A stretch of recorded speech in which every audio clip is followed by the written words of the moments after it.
You're listening to Stand Out Get Noticed, episode 249.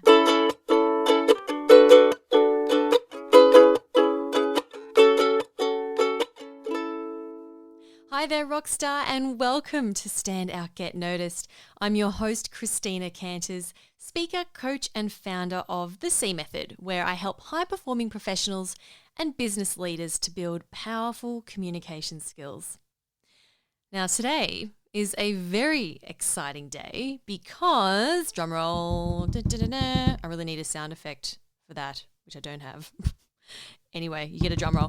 Doors to the C Method Academy open today. Yes, the Academy is my monthly members-only training and accountability program. Now, if you love this podcast and you want to go further in your communication skills development and you want to get direct access to me and be supported by our amazing community, then the Academy is for you.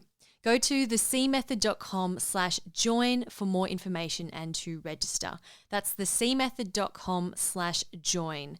Now, I'm keeping doors open only for 2 weeks, okay? 2 weeks only. And after that, the doors will close and the investment will go up for the next time we open. So make sure you jump on that. All right, let's get into today's episode. Now, if you've listened to some recent episodes, you'll know that I went on the Vipassana 10-day meditation course in December in 2019. And if you've listened to those other episodes I've done, you'll know that it was very intense, very difficult, very painful, but also extremely transformational. And I learned a lot. I shared some of my learnings in How to Be Happy, in the episode How to Be Happy or How to Not Be Miserable, and also the episode before that where I share more of my experience of how I went. Now in this episode, I'm sharing with you 5 more lessons that I learned from Vipassana. And these have taken a bit of time for me to process, but I've slowly, from talking to people about it, I've come to the realization and going, oh yeah, I learned that as well. So a lot came from it. And of course, all of these lessons I will relate back to how it affects you and what it might mean for you in the workplace, in your day-to-day challenges. All right, so let's get into it. Firstly, number 1, the first lesson is it's not enough to understand something intellectually. You must learn it at an experiential level. Now, the whole point of Vipassana was to provide you with an intense, deep, experiential learning experience. And so this meant sitting down and meditating for 10 hours a day. So I experienced the pain and the misery firsthand. But it was only through doing that where I truly learned the lesson. And I learned the impact, and I've talked about this on the episode about how to be happy. I truly experienced what it was like to be attached to something. And I explained how I was attached to not being in the meditation. I wanted to be out of the meditation. I wanted to be on break. But then when I was on break, I wanted the break to end. So I was constantly attached to the next thing and the next thing and wanting what I couldn't have. Now, you could have told me at the time, I could have learned that intellectually. I could have read it somewhere. And you might have told me, Christina, in your life, did you know that by attaching yourself to, for example, in wintertime, wanting it to be warmer, that's actually creating you misery and vice versa? And if you told me that, I would have been like, oh yeah, sure, I totally get that. But I wouldn't have fully really learned it because I hadn't experienced it. Now, in much the same way, you can listen to my podcast and think, yes, I know what mindset I need to reduce my anxiety when speaking to senior leaders, for example. But unless you've experienced it for yourself, you'll never truly know. And this is why I encourage you, and I encourage all my clients to do this, to do the things that scare you, to experience what it's like.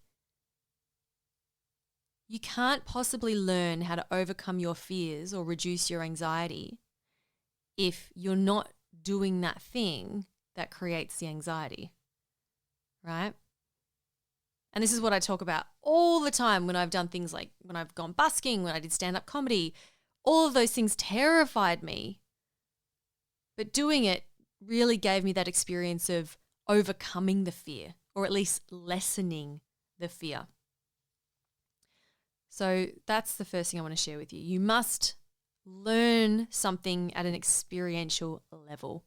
And that's one reason why that's why I run my group programs and the C Method Academy, because it allows people that opportunity to put into practice what they've learned and to report back to the group and to share what they've gone through and whether or not it's made an impact for them. That is where the true results occur. Lesson number 2. Everything is impermanent. Now, in one of the evening discourses at Vipassana, they play a video. It goes for about an hour and a half of the main teacher who shares his thoughts around, he gives us a bit of a breakdown as to what we've been going through. And he talks about a river. He says, I want you to look at a river. The river might seem like it's permanent. It's there constantly. It's just there. But that river is constantly changing. That river is made up of tiny little water droplets that are all moving at such a fast pace that sometimes it can seem like it's one piece. It's made up of one thing and it's just constantly there. But in reality, it's constantly changing, constantly changing, constantly changing. And the river that, like if you were to jump in a river, the river that same river is not the same river, when you jump out again. And it's the same with us humans. We are constantly changing. Our new skin is being replenished. Your hair continues to grow. Even after you die, your nails and your hair continue to grow. I think it's like 3 days after. So everything in life is impermanent. All right, at some point it's going to go away. Now, in the meditation, we had to focus on the physical sensations in the body and notice how they came and went. So I would have like a stabbing itch on my arm and I would not be allowed to touch it. And I'd be like, oh, this stabbing itch is the worst. And then it would just go away and I'd be like, oh, there it goes. And then it would come back again. I'd be like, oh, this stabbing itch, go away. Oh, and I'd be like kind of writhing away in my seat, trying not to scratch this itch. And then it would go away. And then there were other times where my knee was in so much pain. My mind would say to me, oh, Christina, you're not going to be able to walk after this. You are not going to be able to walk out of this meditation hall. This is how much damage you've done to your body. And then at the end, I would just get up and walk out. And I would realize, oh, that pain too was only temporary. I'm actually fine. Now, the significance of this is that, the lesson in this is that when you create aversion to something, so like that itch on my arm, I'm like, oh, I hate this itch. This is the worst. Go away. I'm creating misery for myself. And I'm creating this aversion, this misery about something that's just going to go away anyway.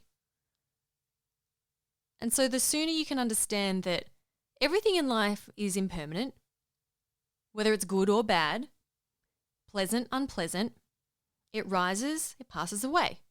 It rises, it passes away. We have a really good job, that job eventually might come to an end. We have a crappy job, that job too, also going to come to an end. You have a fabulous friendship with someone, that could very well come to an end. You work with someone who treats you badly, again, they're not going to be around forever. The problem is we create attachment to things that we desire, things that are pleasant. Let's say you're at a party and you're having a really good time, maybe it's a barbecue, and then like the sun's out and you're thinking, oh, I never want this party to end. And then when it ends, you get really sad because like, oh no, I wanted to keep hanging out with these people. And you've just created misery for yourself because you've attached to this thing that was going to end anyway. And similarly, when we create aversion, if we're frustrated or hateful or upset or angry about something that's just going to go away anyway, it's kind of like, well, what's the point? Why, if you can see that you're creating your own misery by attaching to something that's impermanent, you go, well, maybe I can just let this go. You know, I have a client who was given a temporary leadership role. So she knew it was temporary, and she did an excellent job as the new leader.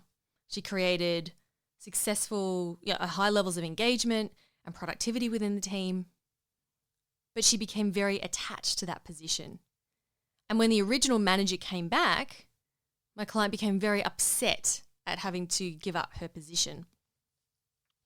So that's an example of someone who got very attached to something that was inherently impermanent. And when I asked her what her goal was in this role, she said, oh, my goal was to do a good job. My goal was to lead the team as well as I could. Her goal wasn't even to keep the position forever. And so when she realized that, she had done a good job, then she was like, oh, I have successfully reached my goal, even if it meant not staying in the role.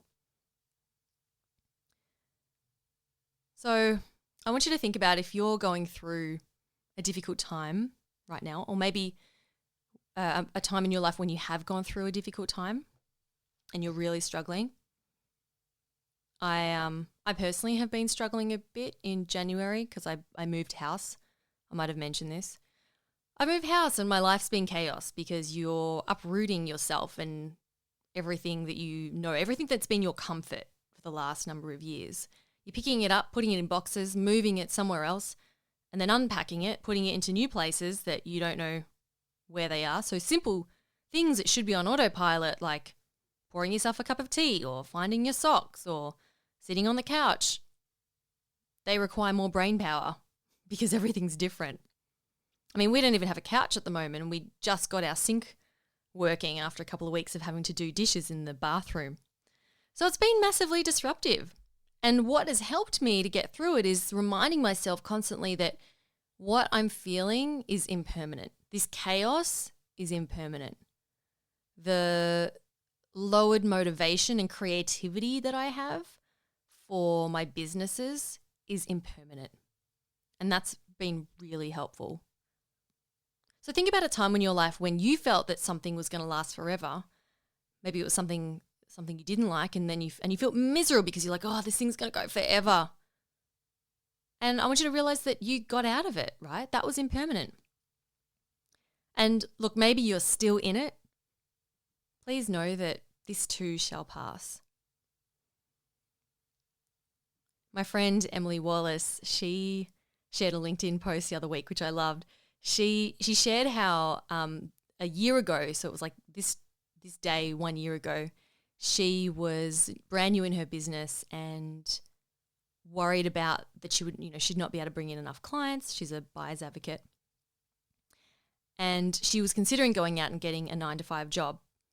But she decided, no, I'm going to keep pushing through. But what she did was she wrote a reminder in her phone for a year forward from that date that said, remember a year ago when you started looking for jobs, you silly girl. And she wrote that as an event 1 year forward. And then 1 year later, that came up in her phone and she had a laugh to herself because she realized, oh, wow, that was a year ago. And now she's doing super well and she's come such a long way. And so for her, that was a really great reminder of where she was and perhaps not feeling so great. So that's something I encourage you to do too. If you're struggling, put an event reminder in your phone for 1 year from now. Or if you're having an awesome time, if something's going really well, then also put in a reminder for yourself 1 year from now. And go, remember when you were having that amazing time doing that thing. All right, let's move on to the next lesson, which is that pain and discomfort are here to teach us a lesson. Pain and discomfort are here to teach us a lesson. Now, we have a tendency to not want pain and discomfort. We're in pain, we go, oh, I'm in so much pain, this is the worst. We create aversion to it. Instead, if you can shift your mindset towards using pain and discomfort as a tool to deepen your learning and to deepen awareness, it's going to help you a lot.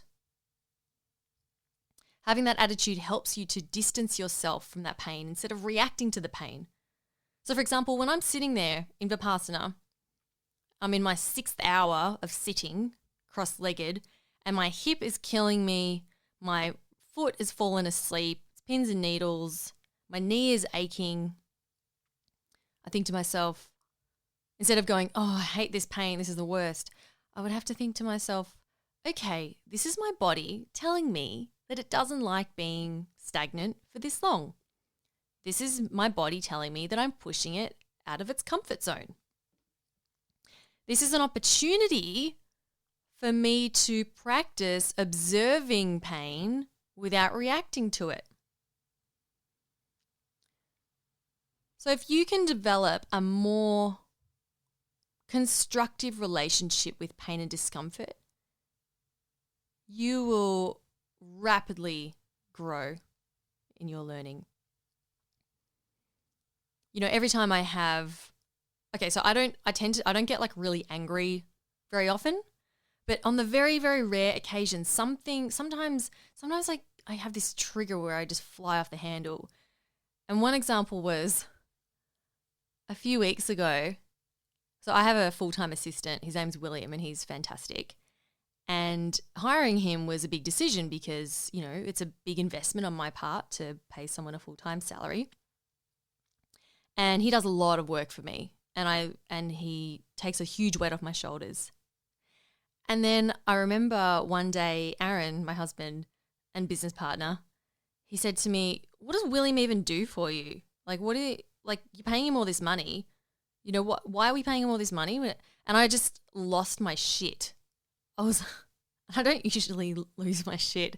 I don't usually say shit on this podcast, but anyway, sorry. I lost it. And I said to him, don't you dare ever suggest that, you know, blah, blah, blah. You know, he does so much to me. And then I stormed out of the room and then I slammed the door. And I sat down and I just sat with my emotions. And I thought to myself, I was like, why did I get so upset? That's so unlike me to just get really mad over this one little thing. I wonder where that comes from. And I sat there and I began to curiously inquire as to why I had behaved in that way. And it allowed me to distance myself from it. So instead of sitting there and steaming and getting really getting more and more angry and being like, Aaron's this and Aaron's that, I was able to just let it go and just go, isn't that interesting? I have some sort of a value here about, you know, obviously William is taking a huge amount of stress off my shoulders and I'm really attached, you know, more attachment, right? I'm attached to that feeling of alleviated stress, you know, that feeling of knowing that I can depend on someone. I'm sure there's more to it. But my point is, use your pain and your discomfort as a way to learn more about yourself and to deepen your awareness. So maybe you've been made redundant or you've had an accident or you're getting ready to present and you're noticing all these feelings of maybe anxiety or maybe it's resentment or anger or fear. Just be aware of it and know that it's there to teach you a lesson. All right, lesson number 4. Lesson number 4 is sometimes the lessons we need to learn are the ones we don't realize we need to learn. You know, before I went into Vipassana, I actually wrote down my intention.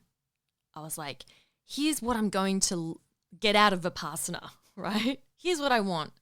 And I wrote down, I want to cultivate feelings of peace, happiness, and joy in any moment. I want to have a deep connection to my intuition and higher self. I want to get clear on what I really want and what I want to achieve in life. And I want to get clear on some business questions. And I wrote that down and I was like, yes, this is what I'm going to learn. Instead, I didn't learn any of those things, but what I learned was completely different. The biggest lesson that I learned was that I'm the cause of my own misery And even though I consider myself generally to be a happy person, I still create a lot of misery in my life through attaching to things. And I had no idea that that was something I needed to learn. But through the very intense experiential meditations and time away, that's what came through. And it's funny because reading back on my intention of, I want to cultivate feelings of peace, happiness, and joy in any moment, what I learned was that those are feelings you don't cultivate. What you do is actually you remove the misery, which I talked about in my last episode about Vipassana. And there were some other things there that I've realized really thinking about it that I already knew the answer. To get clear on what I really want, I know what I really want. I do. And I don't know why at the end of last year I thought I didn't. So anyway, this is why reflecting on your life experiences is so critical. We're always learning, and like I mentioned in my last point, where pain and discomfort are here to teach you a lesson, oftentimes they're here to teach you a lesson that you don't even know that you're supposed to learn. So continue, Rockstar, to stay open-minded and allow those lessons to come in. And the final thing I want to share with you today is that everyone is suffering on the inside. Everyone is suffering on the inside. When I was deep in my pain, sitting there, knees hurting, back aching, shoulder hurting, me wondering why my shoulder's hurting, I would open my eyes a little bit and sneak a glance around the room and look at everyone sitting there perfectly motionless. And I would wonder to myself, why is no one else feeling the same way as me? Everyone else is doing fine. I'm the only one here. Am I the only one here with this issue? And on my walks during the breaks, I would glance at my fellow students' faces and their body language, and I would try to guess what was going on for them. So you're not meant to make eye contact or anything, but I would sort of sneak a look at other people, and I would try to guess what was going on for them. Sometimes people would look really serene and calm. Other times they might be kind of more stomping around the walking track more quickly. So sometimes their body language gave a bit away, and I would think, oh, that person looks a little unsettled. But for the most part, you never really knew what was going on for people. And then afterwards, at the end of the course, when the silence lifted and we were able to talk to each other, I discovered that a lot of people there were in even more pain than I was. People were really struggling. And I realized, I definitely wasn't the only one. In fact, we all were struggling. And we were all struggling with different things. Okay, not everyone was suffering the same sort of pain that I had. Some people could sit there without any physical pain in their hips, but maybe their mental anguish was much worse. So everyone's different. So I want you to understand this, that as humans, we're very good at hiding the pain that we're in. Most people are faking it until they make it. On the podcast last week, I had a chat with Jason Sultan, who is the founder of the No BS conference, and we talked about his business struggles, because that's what the conference is all about. The speakers share what their challenges were, what their struggles were, their real stories, which is something that people don't often talk about, because we don't want to share what we're struggling with, because we're supposed to be this perfect superstar, right, who knows everything and is good at everything. That's what we're trying to put out to the world. But in reality, everyone's going through their own stuff. Everyone is dealing with their own insecurities, their own fears, their own imposter syndrome, desperately hoping that they won't be found out and that someone's going to come and knock on their door and say, excuse me, we found out that you're actually no good at what you do, so we're going to take everything away from you. That's what a lot of people fear. Now, I know for a fact that a lot of you listening might be thinking, oh, I'm the only one who goes red when I speak. I'm the only one who trembles. I'm the only one who feels like I don't deserve to be here, or that I don't have anything of value to share. And when I run workshops and my webinars and coaching programs, I'll ask when someone shares this struggle, I'll say, who else here has this same challenge? And most people in the room will put their hand up. And then the person who shared their struggle will always look around and go, oh, I thought I was the only one. And everyone else is like, no, me too. So I want you to know that you, with your struggles, your fears, your insecurities, you are not alone. This is why I run group programs such as my small group coaching and the C Method Academy, so that I can bring people together and people can put up their hand and say, look, I'm struggling. This is what I'm going through. And then other people can say, you know what? Me too.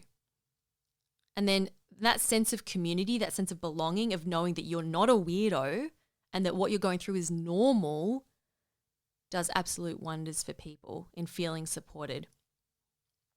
So something you can do, I do this with my clients. It's called an empathy mapping exercise. Empathy mapping. If you think of a person that you feel intimidated talking to, right? So draw like a stick figure. So draw a face, draw, a head and a body. And then I want you to write down their name, their age, demographic, their family. And then write down all the problems they have and all the fears they have. And make it up. I don't care. It can be imaginary. So it could be, so-and-so's wife wants to divorce him, or teenage kid won't talk to him, or, worried that the other executives are plotting behind her back to overthrow her. Maybe she's had a health scare. Maybe one of her rental properties got flooded and it's going to cost them, tens of thousands of dollars to fix. What are those, what are the challenges that person is going through? Write them all down. And when you do that, you can start to realize that, oh, that person's just human, like me. They have their own stuff going on.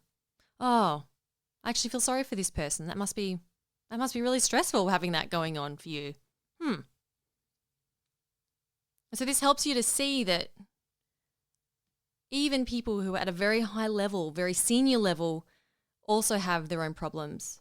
And then this can help you to, not just feel good about yourself, but it can also help you to be more confident when talking to them, because you see them as an equal, not as someone you put up on a pedestal. All right, so those are the 5 lessons from Vipassana, 5 more lessons from Vipassana that I wanted to share with you. To quickly recap, firstly, it's not enough to understand something intellectually. You must learn it at an experiential level. The second is nothing lasts forever. Everything is impermanent. Number 3, pain and discomfort are here to teach us a lesson. Number 4, sometimes the lessons we need to learn are the ones we don't realize we need to learn. And finally, everyone is suffering on the inside. Unless you are a Buddhist monk and you can levitate, you are suffering to some extent on the inside. So thank you so much, Rockstar, for listening. I hope that has been of value to you. Another reminder, of course, that the C Method Academy membership program has now been opened for this round of registrations. We are open for 2 weeks. We are closing on Wednesday, the 4th of March. So for the next 2 weeks, you have 2 weeks to register. Definitely worth getting on board. The investment is only $40 per month. And if you miss out this round, it's going to go up to $50 per month. So make sure you jump on that. Go to thecmethod.com/join. That link is also in the description of this podcast in your app. Thanks for spending some time with me today, Rockstar. I'll talk to you next week. I'm Christina Canters, and this has been Stand Out, Get Noticed.